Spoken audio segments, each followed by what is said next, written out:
So, thank you for the opportunity. I actually enjoyed making this presentation and I learned a lot making it. So, I hope to bring some of that knowledge to you today. So, I included actually the risk stratification of every guideline because we have a mixed population today, and of course, most of you are Canadian, so I included this one. I think I'm not going to go over all the details of it because I think we all know it by heart. But I also included the AUA. I think the main difference is in the high grade TA. Because in the Canadian guidelines, it is actually included in the intermediate risk, but they do say that you have to consider it as a high risk because it's quite an aggressive subtype. And because I'm from Belgium and we use the EAU guidelines, I also included this risk stratification. And I have to say that I actually have to look it up now and then because I tend to forget. So here they are all on a row for you if you want to look at it a little bit later. So the sad statistics about non-muscle invasive bladder cancer is that you have a 5-year recurrence of 50 to 70%, and you have a 5-year progression of 10 to 30%. And the goal actually of intravesical therapy is that it should reduce recurrence and or progression. So we're gonna first talk a little bit about chemotherapy, and then the second part of the presentation is gonna talk more about immunotherapy. So if we talk about chemotherapy, we have to divide it in like a single immediate postoperative instillation and then the induction and maintenance chemotherapy. So first of all, the single instillation, the goal is actually that it destroys circulating tumor cells after a TURBT. And it should be done, well, there are varying hours that are mentioned. They say under 2 to 24 hours after TURBT, so we have a wide range, but most articles mention like within 6 hours after a TURBT. And the reason for this is that tumor cells actually like flow around in the urine after the TURBT, but they get implanted and covered if you wait long enough. And the time frame is actually based on mice models and in vitro models.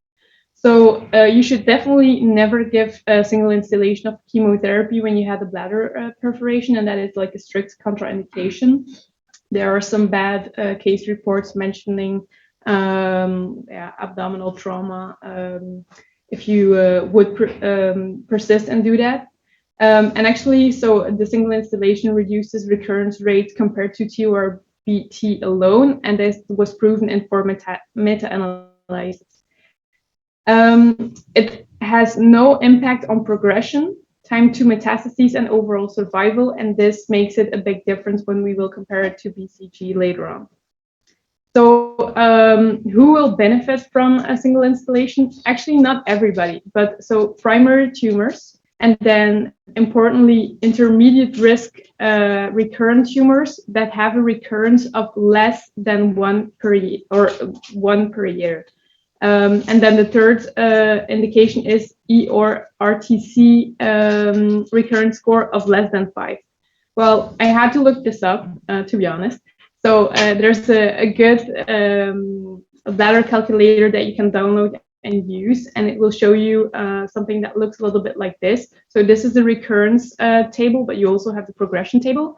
And how do you get a RTC score of 5 and higher? Well, that would be when you have like recurrent tumors which are larger than 3 centimeters, or a recurrent tumor if it's multifocal, a primary tumor larger than 3 centimeters and multifocal primary tumors more than 8 tumors to be seen. So this would be an indication where a single instillation of chemotherapy is not useful. So what is actually the impact on recurrence? We kind of mentioned this, but this is the proof. So there was a meta-analysis in 2016 published in European Urology that included 2,278 patients that actually showed that there was a 5-year recurrence rate drop from 59% to 45%. When I saw these numbers, I thought like, okay, that's good, but like still 45% after 5 years, that's quite a lot. So there's a lot going on in this field, and people are still searching for better medication and making medications stronger to further reduce this. So, but the absolute risk reduction was 14% and the relative risk reduction is 35%. So good, not perfect. And then this study, they actually looked at different kinds of chemotherapy. So they didn't compare the different kinds of chemotherapy against each other, but it was proven that epirubicin, mitomycin, and pirarubicin actually all showed a significant, good impact on the recurrence rate. But here, so I must say, in Belgium, I was used to working with mitomycin, but when I came here, it was all about gemcitabine. So why do you use gemcitabine? Well, actually, it works. Like it disrupts the DNA synthesis and gives cell apoptosis. And it gives you a high mucosal absorption and a low plasma absorption, which makes it well tolerated. Mitomycin has that a little bit as well, but it's actually locally more aggressive to the bladder mucosa. So a little bit about the side effects. I think when you use gemcitabine a lot, you have to know them. So local side effects, like there's a big range reported in studies from 7 to 40%, but chemical cystitis is something that can happen, dysuria, suprapubic pain with hematuria and rash, and you also have like systemic side effects which are uncommon, and they are fever, rash, and blood dyscrasias. So gemcitabine in the immediate postoperative single instillation indication, does it work? Well, I found 2 RCTs. This is the first one, which was published in 2009 in European Urology. It included 248 patients with Ta1 grade 1 to 3. And they actually randomized the patients in 2 groups. So the first group got gemcitabine for 30 or 40 minutes, which is a little bit short, I thought. And then the second group actually used 124 saline, but they continued the continuous bladder irrigation for more than 20 hours. And this was quite interesting because actually the study didn't show any difference between the 2 groups. And they thought it had to do with the continuous bladder irrigation that they used. Just like when you rinse long enough, you might rinse the tumor cells away. And there are 2 other studies who do mention a significant effect of continuous bladder irrigation compared to like only bladder irrigation that you would use based on the hematuria. Well, this study is not perfect because, as I said, the gemcitabine was maybe a little bit short, and the median follow-up was actually only 2 years.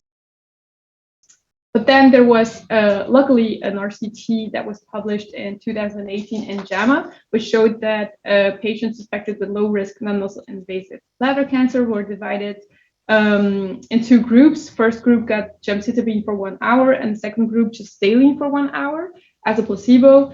And the 4-year recurrence was actually significantly better in the gemcitabine group with a hazard ratio of 0.66. So this did show that the gemcitabine is a good option.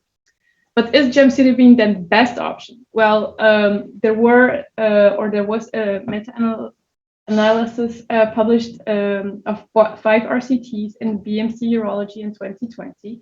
It included 335 patients, which is a limited sample size for a meta-analysis, and there was a lot of difference in the installation protocols. But it actually compared gemcitabine to mitomycin, and it did show a favorable odds ratio for gemcitabine. So maybe we should switch in Belgium. And then what about side effects? Like if we're going to compare 2 products, like the first question is it effective? The second question is like, okay, but is it safe? What are the side effects? And then the third question is going to be, what is the cost? So the side effects, actually, so between gemcitabine and mitomycin, they did see a difference in chemical cystitis, but for hematuria, skin reaction, liver and kidney function damage, there wasn't any difference. Well, it was kind of favorable going to gemcitabine, but it was not significant. And then the cost, this is maybe the most remarkable thing, which I actually I had no clue, but mitomycin will cost you like 107, but I think it's American dollars in this table, and gemcitabine is like $5. So this makes a huge difference. Cost benefit is very favorable for gemcitabine. So in the U.S., it's about $1,000 for mitomycin. Really? And for us, it's $50 for gemcitabine. 700. 700. That's exaggerated. Some of it's just pharmaceutical industry. One company makes all mitomycin, and they Yeah. decided to make the price on it. Mm-hmm. Okay, so numbers are not correct, but the relativity is correct. So maintenance chemotherapy. This is like the second chapter in the chemotherapy part. So there was a systematic review of 16 papers published in the European Urology in 2018, and they used doxorubicin, and mitomycin. Actually, gemcitabine was not used in the study, but they did an induction therapy with chemotherapy and then a range of 7 to 12 months of maintenance. And actually, the maintenance did show a favorable trend, but it did not prove actually a significant difference in recurrence-free survival, nor progression-free survival or overall survival over induction. Well, as it always is a little bit, it's always a little bit the case with a systematic review, but like there will always be a little bit of heterogeneity in the groups. And in this study, there was also a big difference in the follow-up of patients. But it is implied in the Canadian guidelines that patients with intermediate risk non-muscle invasive bladder cancer should actually get the adjuvant induction, and that is a strong recommendation. And then they make a weak recommendation about the maintenance therapy with chemotherapy. And then there's this. So you have, it's called, I'm gonna look here now, electromotive drug administration. And it actually, so you will have a catheter, which you insert mitomycin, so it's only studied, I think, with mitomycin. And then you put 2 pads on the lower abdomen over the bladder, and you apply a current of 20 milliampere for 30 minutes. And it will actually make the mitomycin soak in deeper to in the bladder mucosa. I thought the picture comparing like without the EMDA and with was quite spectacular. But what about evidence for this? So there was a systematic review which included 11 articles published very recent in October 2022. And it was a little bit of a mix of different indications, which made, I think, the conclusion hard to make. But this is used in different kinds of settings. So they included 2 studies where they used this as an ablative treatment.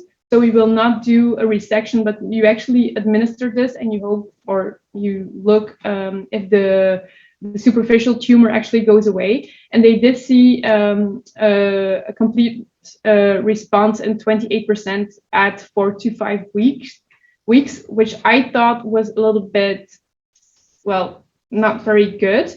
There were only 2 studies. One is actually from Belgium, Ghent, and I don't know anybody who uses it in Ghent anymore. So I think they kind of left it behind.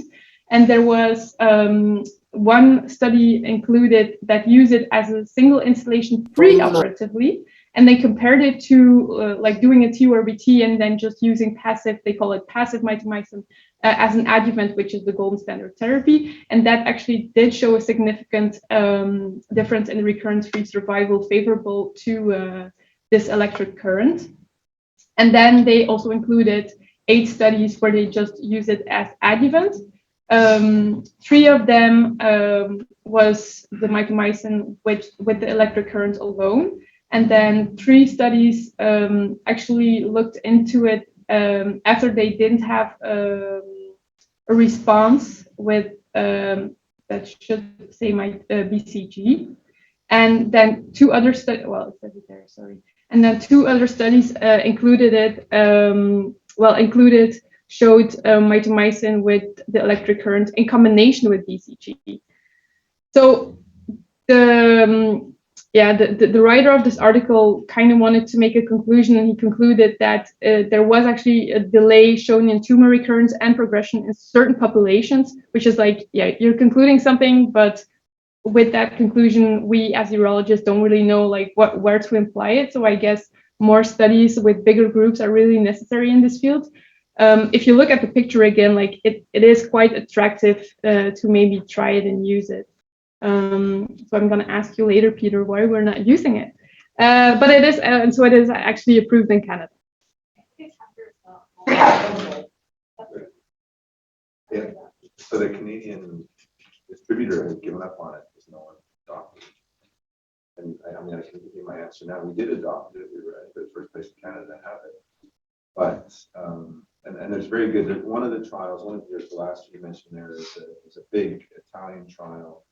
Focus on high-grade T1, and they had better recurrence-free survival, progression-free survival, and overall survival. Very convincing data, but it's from Italy, and there's no toxicity is a big thing. But I've seen very significant toxicity. That's why I stopped using it several years. Okay. The local bladder toxicity. I just remind everyone to use the buttons for the Thank you. So, and because we introduced chemoablation, there's a little bit more to be said about that. So, Chevley published in the Journal of Urology a study where he actually used a thermal gel, which administered the mitomycin. And that did show a complete response at 3 months of 65%. But my eyes were drawn to the 35% with a non-complete response, and that is after 3 months, and especially like persisting or worsening of the disease in 31.7% was quite high. So I wouldn't really recommend this yet for a patient, because if you have 31.7% that risks worsening of the disease, that is not something that I would recommend. And then part 2 of the presentation today is going to be all about immunotherapy, and we're going to focus on BCG. So it's going to hopefully tell you everything you ever wanted to know about BCG and more. And it all started in 1970, and I have to look at the slide, 6, where Morales showed that Bacillus, Calmette, and Guerin did show an effect in the use of intravesical therapy for bladder tumors. So Peter mentioned that next year we're going to celebrate the 50-year anniversary of BCG. So the first installation was in 73. This was published in 76. Mm-hmm. So next year. And so how does it work? I feel like there are 2 ways to explain this, a way to explain it to people in the lab, and then a way like a urologist would explain it. So what it is so you use a bacillus, like a Mycobacterium bacillus, and then it gets attenuated. So it's still active, but low enough to use it as a vaccine. And when you instill it, it will activate the immune system, and then it will actually attract T cells, which will attack abnormal urothelium. So there was the first Mycobacterium bovis, which was something that they extracted from a cow that was infected with TB, and that was repeatedly cultured in the beginnings of the 1900s. Until it was attenuated enough to be used in humans. And then it was actually disseminated worldwide for use all over the globe. And it was grown in cultures in different locations with unique mutations as a result. So people began to wonder, like, okay, the ones who they have now in Japan with those mutations, would that be a better one than the one we have here in Europe? And there was a big meta-analysis that actually showed no superiority of any of the BCG strains yet, but there was a lot of studies going on in this field. So what is the goal of intravesical BCG? So first of all, the eradication of CIS, which you should not try to eradicate all with TURBT. Then secondly, eradication of residual papillary tumor after incomplete resection. And third, reduce recurrence, and in this case, progression of complete resected tumors. So timing, that is the same in Belgium and in here. I think that is something that is worldwide implied. So we actually start minimally 3 to 4 weeks after TURBT. There's a strict contraindication not to use it 2 weeks after a TURBT. And then the induction starts with, 6 weeks. You could do a second series of induction if you feel that it's needed. So maximally 12 weeks of induction. And then you go to the maintenance therapy, which is a 3-weekly treatment. It starts at 3 months in between, and then you go for 6 months in between. And in total, usually it's 27 installations unless the patient had a problem on the way. So BCG maintenance, does it work? Well, there's a systematic review and meta-analysis that actually compared maintenance versus no maintenance. Again, heterogeneous groups when we talk about tumor stage and follow-up regimens and BCG regimens, but it did show recurrence-free survival benefit for the use of maintenance with a hazard ratio of 0.67. And so it's actually worthwhile implied in all guidelines. How long should we actually use it? Like if you go for maintenance, this is going to be 1, 2, 3 years. And this is based a bit on the European Urology article that was published in 2013 from Audent. It also includes a famous guy from the Netherlands called Witches. He's a funny guy. And it's a randomized study that compared, well, they had different arms. So they used like 1/3 of a dose, which is something that has been used a lot in Europe because of BCG shortage, and then full dose, and they compared 1 year to 3 years. And the conclusion was that, so if you use 1/3 or a full dose, the toxicity is the same. And you should imply 1 year of full dose when you have an intermediate risk non-muscle invasive bladder cancer, and for high risk, 3 years of full dose. That was the conclusion of the study. So this is maybe a little bit too pragmatic for today, but I think if you're gonna be a urologist and start a BCG somewhere, that you should know this to give advice to your nurse, or maybe you're gonna do it yourself. So you should actually make sure that the patient has no UTI, no fever. You can advise your patient to hold his fluid intake for 4 hours before, 2 hours after, because if he doesn't, there's the risk of dilution, and he should also be able to hold it for 1 or 2 hours. You should void before instillation, and then you have to catheterize him with lubrication. We'll talk more about that later. And measure the PVR. This is important because if the patient has a high PVR, you should actually catheterize him 2 hours after to prevent excessive BCG exposure. So you will instill 1 vial of BCG mixed with 50 milliliters of saline. You can change the body position. There isn't really proof for that. So I don't, like in Belgium, we didn't really tell a patient to move or like switch to different sides, but sometimes people do. And I looked it up, but there's no good proof that it makes a difference. Yeah, that doesn't make any sense. Bladder collapses. Yeah. So it's collapsed around the drug. So most of us say don't change body position. You'll notice in the operating room here, the nurses will often want to roll every 15 minutes for the single dose of chemo. If they ask me, I say don't bother. Okay. So forget change body position. We're not doing that. That's stupid.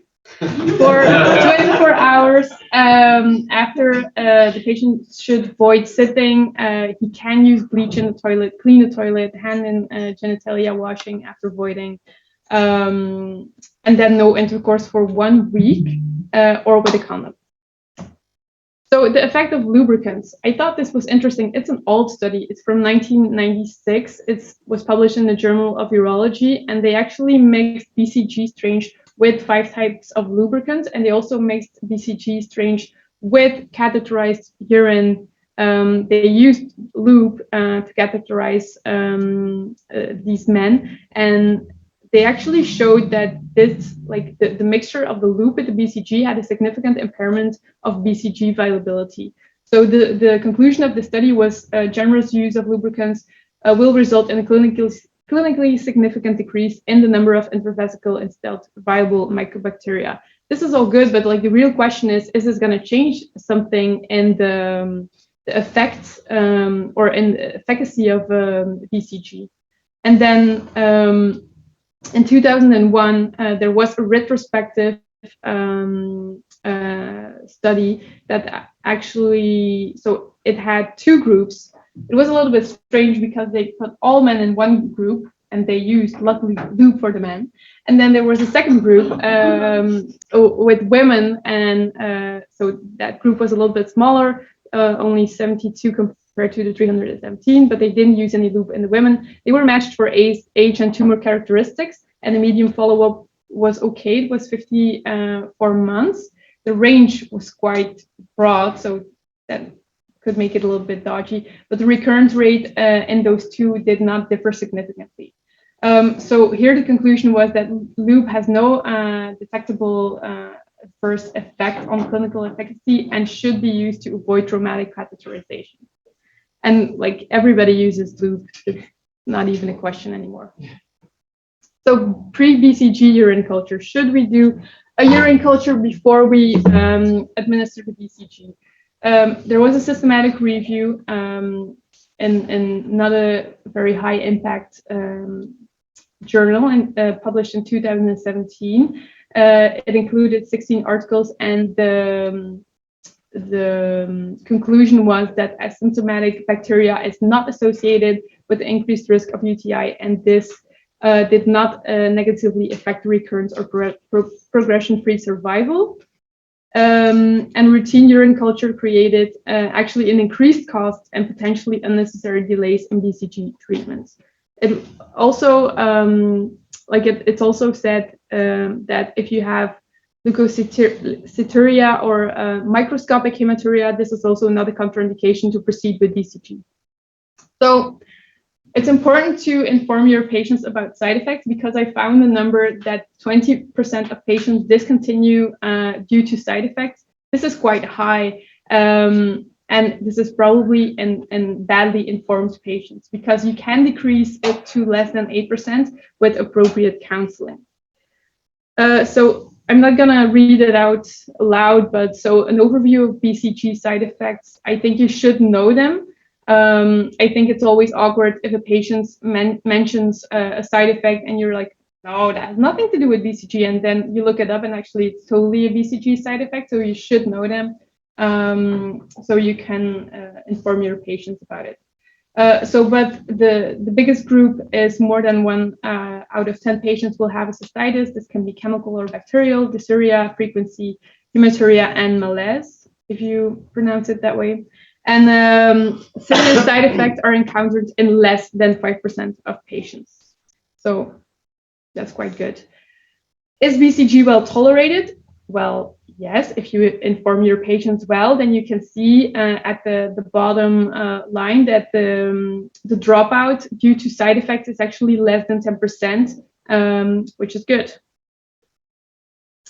Minor side effects. So I divided the side effects in minor and more serious systematic side effects. So minor side effects happen a lot.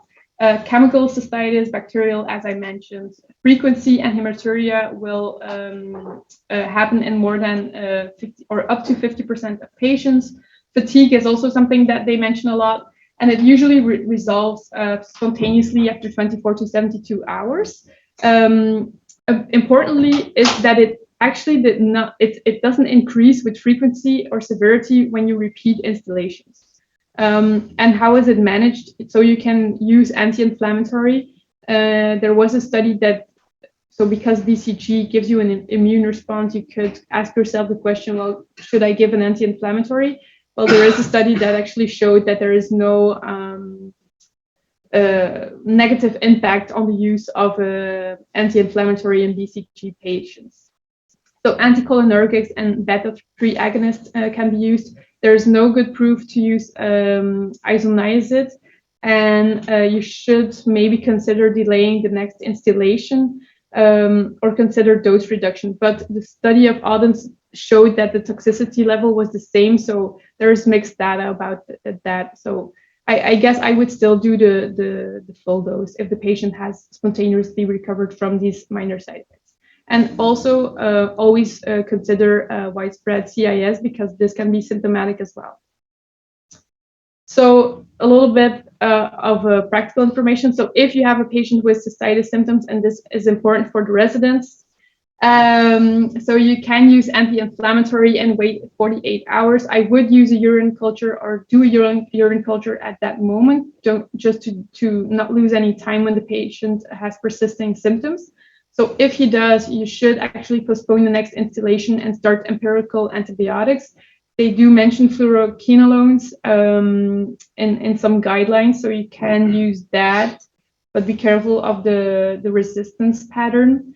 And if it indeed shows, like if the urine culture will show you that you have a bacterial cystitis, adjust antibiotic if needed. And if the culture is negative, but the patient still has persisting symptoms, then you should continue the anti-inflammatory and antibiotics for 5 days. And if it's still, you can do that for 2 or 3 cycles, but if it then still persists, then you actually should start anti-TB or anti-tuberculosis and steroids, and consider if the patient doesn't have a bladder contracture. So this is a rare and serious side effect of bladder or of BCG. It was only mentioned in case reports. So it's actually a fibrotic, poorly compliant bladder due to the exposure of multiple TURBTs and BCG. It will give the patient frequency, maybe permanent incontinence. And I found one case report that described an 82-year-old that had BCG 3 years ago. Then he had obstructive voiding symptoms. They did a TURP, and this gave like a reactivation of BCG. And due to that, he had a bladder contracture. That was how it was explained in the case report. And they did do a cystectomy to cope with his side effects. You could do a cystectomy, or you could do symptom management. There's also a case report that mentions hydrodistension with a good result. So this is something that you also should consider before thinking maybe about a cystectomy. Yes. I've had a handful of these patients, and hydrodistension works really well in my experience. Like every one of them had significant improvement with hydrodistension. We should publish something on that, because I only found one case report. Major side effects of BCG, so fever of more than 38.5 degrees for more than 12 to 24 hours without sepsis. You should stop the BCG in that case, do a urine culture for bacteria, but also for acid-fast bacilli. A blood culture and an X-ray. You should start broad spectrum antibiotics and isoniazid and continue that for 3 months. And in this case, you actually can continue BCG when the patient is asymptomatic, as compared to when you have a real BCG sepsis, which is rare, but you should admit the patient, also do your cultures, start prednisolone high dose as long as the patient is symptomatic, also broad spectrum antibiotics and the TB medication, which is combined with vitamin B6. And this should be continued for 6 months, and this patient can never have BCG again. So when you have, yes. Is systematic TB from BCG reported in the literature? Is that like an extremely uncommon thing to find? Systematic TB? Yeah, can you get that? I know it's supposed to be inactivated. I asked because I have a friend who was involved in a case post BCG who had TB. I don't think that is something that happens a lot because you have case reports describing osteomyelitis or this patient, like a pneumonia. This is all something that happens very rarely. So I think it's just case reports and weird things. But here's a list of things that could happen and you should think about. So contracted bladder, we talked about hepatitis, arthritis, pneumonia, mycotic aneurysm development was actually something that was mentioned in 18 case reports. And this is an aneurysm that arises from infection of an arterial wall. Myelosuppression, urethral obstruction, granulomatous prostatitis is something that happens a lot, but only 5% is symptomatic, and you should only treat when symptomatic. And then epididymitis and orchitis.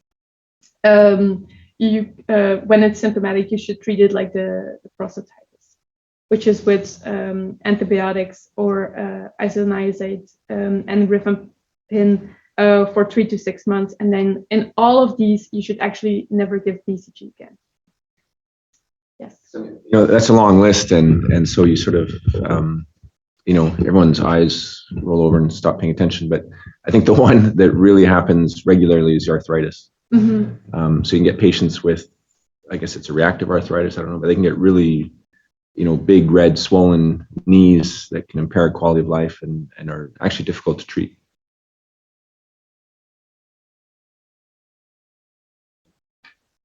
So how can we limit these side effects? There was a study which is interesting. It was published in 2006 in the Journal of Urology. It's a prospective randomized placebo-controlled multicenter study. Group 1 got placebo and group 2 got ofloxacin, which is a fluoroquinolone. They gave 2 doses of 200 milligram, 6 hours and 16 to 18 hours after the first urination followed each BCG instillation. And it was shown that ofloxacin did actually significantly decrease the incidence of moderate to severe side effects in 18.5%. And this group, which got the antibiotic, was actually more compliant with a full BCG regimen. And luckily enough, it didn't show any difference in the BCG efficacy at 1 year. So this is maybe something to think about to imply. Mirror background is also an interesting one. This was published in Cancer Medicine in 2021. 160 patients were randomly divided. One group got the mirror background 25 milligrams and the other group got placebo. And it was all started day 1 post BCG. They had to fill in a bladder diary and overactive bladder symptom scores. And it did show a significant difference in the patient group who got mirror background. They also had significantly less nicturia, polycythemia, urgency, and incontinence. So this is something that you should really consider giving your patients when they're experiencing side effects. There were also negative trials with oxybutynin, belladone, and opium. And the rationale after this or behind this is that it probably gives you a higher residual volume and so a longer BCG exposure and more side effects. And it is shown that mirror background does not significantly gives a higher PVR. So what are contraindications for BCG? So gross hematuria, then you should wait until it passes or consider if the patient maybe has a recurrence and do a cystoscopy. Microscopic is okay. Never give it within 2 weeks after a T or BT. Use lube so you don't have a traumatic catheterization. Don't give it when a patient has a proven UTI, a sepsis, or a high fever. Severely immunosuppressed patients should not get BCG, and then patients with a previous BCG sepsis and patient with active tuberculosis. Well, how will you know if a patient has active tuberculosis if you have given him BCG instillations? So if you use a TB skin test, actually it's going to be positive in patients who have active tuberculosis, post-BCG vaccination, and post-BCG intravesical therapy. So you should always use a TB blood test, which is only going to be positive in a patient who has active TB. Did you ever encounter, Peter, a patient who has active TB? Probably not. It's very rare, even in Europe. BCG in immunocompromised patients, this is based on very limited data. So, but it was shown that these patients have a similar efficacy, no increase in complications, and the role of prophylactic anti-tuberculosis medication in these patients remains unclear. And this is based on a retrospective study of 24 patients who were relatively immunocompromised or on steroids. A case reports with 3 renal transplant patients and then 51 transplant patients or patients who had like severe end-stage renal failure. So I guess more data is necessary in this field.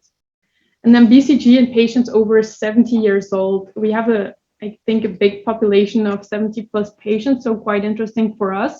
So it was published in European Urology in 2014.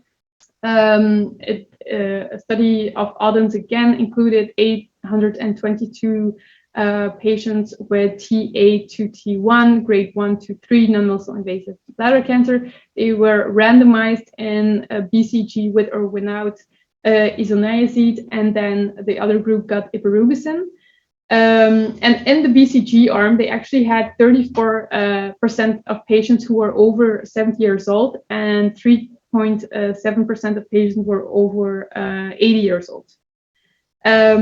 So they looked at the time to recurrence, which was did not significantly differ, but the time to progression actually did.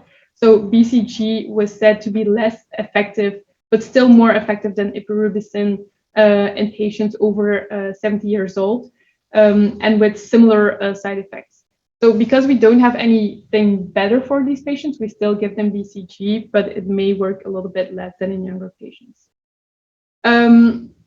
Improving BCG efficacy. So how can we do this? This is a field that has a lot of, there's a lot of trials going on in this field. So one of these things is, or one of the methods is that you can improve the immune response to BCG by priming. Example, I'm gonna give you an ongoing study or explain an ongoing study in the next slide. And then combining BCG with tumor vaccines is also something that can be done, or transforming BCG to express novel proteins through recombinant techniques. So BCG priming, what is this? This is actually giving a patient a trans or dermal or subdermal BCG vaccine.